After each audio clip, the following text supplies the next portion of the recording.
Should Romero have got sent off yesterday, or is his reputation preceding him?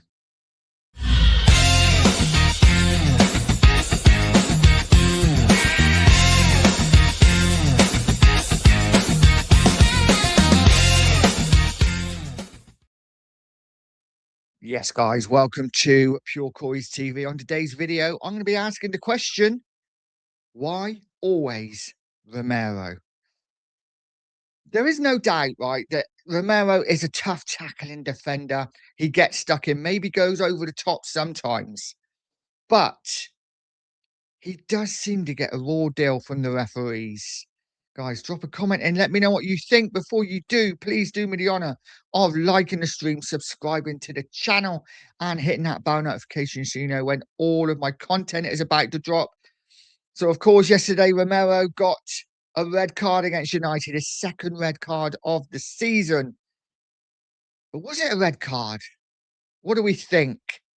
You know, the referee seemed very quick to get that red card out of his pocket. Didn't think about it at all. Bang! Straight off. But is his reputation, Romero's reputation, preceding that? Listen, don't get me wrong. I'm not saying it wasn't a red card. When I first saw it, I thought it was harsh. The more I look at it, the more I think, I don't know. I think it probably was. Some people calling it an orange. I'd go with that. I think it was in between a yellow and a red. But for me, it was Romero, and the referee had no hesitation at all. My question is, if it was any other player, if it was a Van der Ven, if it was, I don't know, a Gray, would it have been a straight red card? I don't think it would have been. I think it would have been a yellow.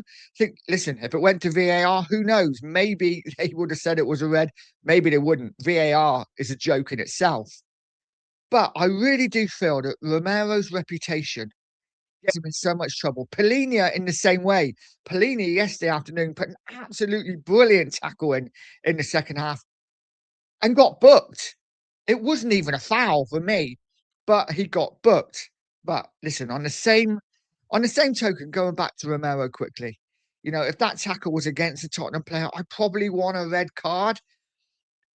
My argument isn't necessarily whether it was a red or not. It was A, how quick the referee was to pull out that red card, and B, we've seen instances of this all over the Premier League all season and probably over the last couple of years. And some get red cards, some don't get any cards. You know, some get yellow, some go to VAR and gets overturned. It's crazy. And I'm just going to give you a couple of instances where I think, you know what? Romero got a straight red. Other people haven't. And it's just frustrating, guys. Let me know what you think in the comments. Obviously, this is Romero's tackle yesterday.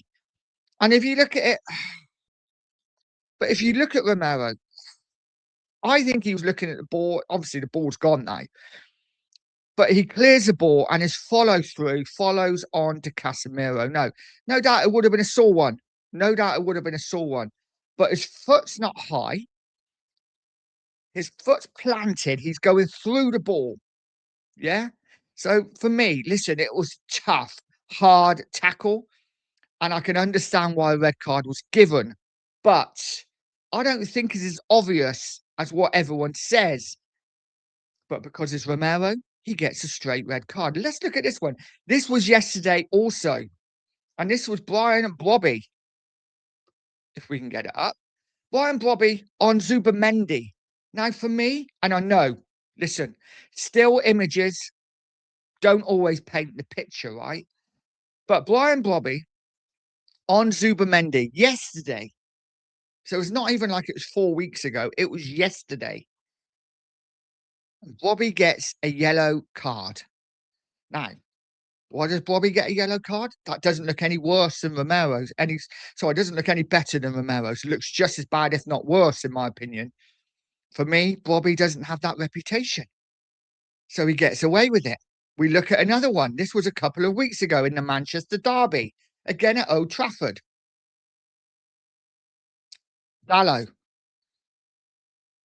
on the Manchester City winger, Doku.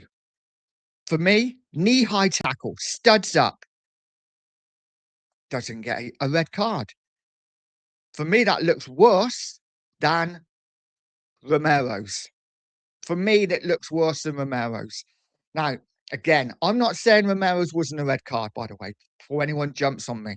I'm not saying Romero's wasn't a red card. But what I'm saying is Bobby doesn't get a red card for a tackle that looks worse. And Dallo doesn't get a red card for a tackle that looks worse. And they are all this season. In fact, one was yesterday and one was a couple of weeks ago. I could probably go through hundreds where red cards are not given.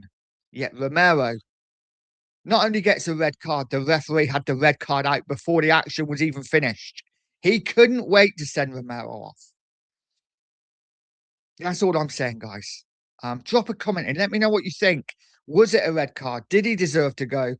The inconsistencies of referees and VAR is laughable. And I really do feel some players have a reputation. And listen, this has been going on for years, right? Roy Keane had a reputation. Vieira to some extent as well.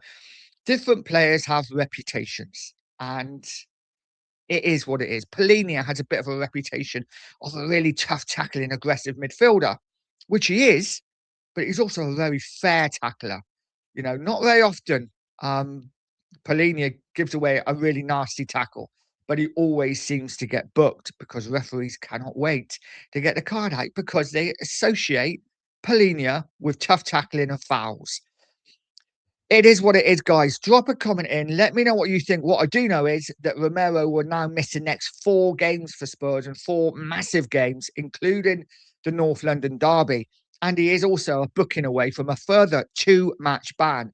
So he might well miss 4 games, come back, put a perfectly good tackle in, get booked for it, and then be out for another 2 games. It is what it is. We roll with the punches, guys. Spurs are in trouble. But I just wanted to talk about the red card and the inconsistencies of referees and the fact that I think Romero is targeted. Guys, drop a comment in. Let me know what you think. Like, share, subscribe, all that good stuff. And as always, stay positive, stay poised, and stay Pure Coys.